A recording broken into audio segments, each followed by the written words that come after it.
श्री स्वामी समर्थ अवधूत चिंतन श्री गुरुदेव दत्त तुम्हा सगळ्यांचं आपल्या चॅनलमध्ये स्वागत करते।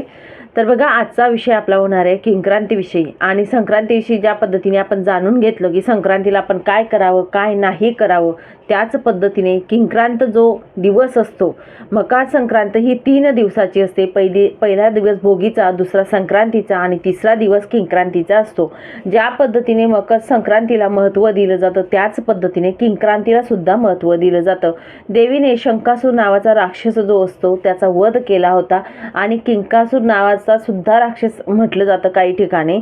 तर बघा, म्हणून किंक्रांतीच्या दिवशी घाबरतात आणि त्या दिवशी काही गोष्टी ज्या असतात त्या करत नाही। आणि खूप म्हणजे संक्रांतीपेक्षा कर जे बोललं जातं ना, संक्रांतीची कर आहे, संक्रांतीची कर आहे, हा एवढा घाबरून ठेवलेला विषय आहे ना, विचारूच नका। पण बघा, त्या दिवशी आपल्याला काही गोष्टी ज्या असतात त्या पालन करायच्या असतात, त्या गोष्टी करायच्या नाहीत। बाकी काही विषय आपल्यासोबत वाईट होत नाही किंवा वाईट तो दिवस नाही असं मी तुम्हाला सांगेल।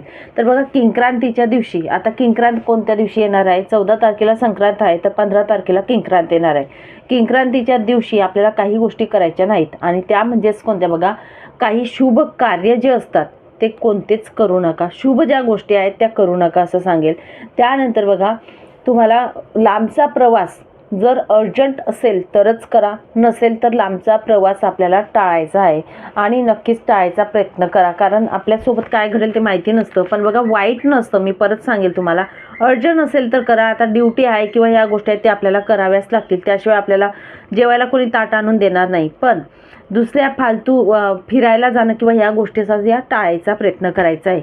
परत मी तुम्हाला सांगेल दुसरं, बघा, आपल्या घरात भांडण होणार नाही याची काळजी आपल्याला घ्यायची आहे। आपल्या घरामध्ये वादविवाद होणार नाही आपल्यामुळे तरी, आणि होत असतील लहान मुलांचे तरी टाळायचा प्रयत्न करा असं मी सांगेल।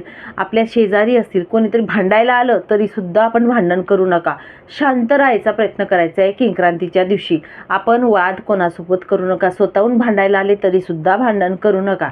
परत मी तुम्हाला सांगेल, बघा, काही ठिकाणी बघा बेसनाचे धिरडे जे असतात ते केले जातात। बऱ्याच ठिकाणी धिरडे असतात, त्याचा नैवेद्य दाखवला जातो किंवा ते बनवून खाल्ले जातात। तर बऱ्याच ठिकाणी प्रथा वेगवेगळी असते आणि त्या पद्धतीने तुम्ही करू शकता। तुमच्याकडे जर करत असतील तर नक्कीच बेसनाचे धिरडे करून तुम्ही खाऊ शकतात। तसेच त्या दिवशी तुम्हाला सांगेल, मांसाहार जो असतो तो टाळायचा आहे। आपल्या घरात मांसाहार होणार नाही याची काळजी आपल्याला घ्यायची आहे।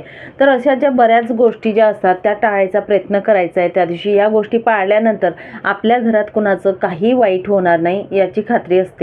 आणि म्हणून तुम्हाला सांगते, कर जो असतो म्हणजे संक्रांतीची जी कर असते, हा घाबरायचा विषय नाही किंवा किंक्रांतीला घाबरायचा विषय नाही। ह्या ज्या गोष्टी असतात या थोडक्यात आपल्याला पालन करून तो दिवसाची सुरुवात आणि अंत करायचा असतो। देवपूजा आपली 2 वेळा करायची आहे।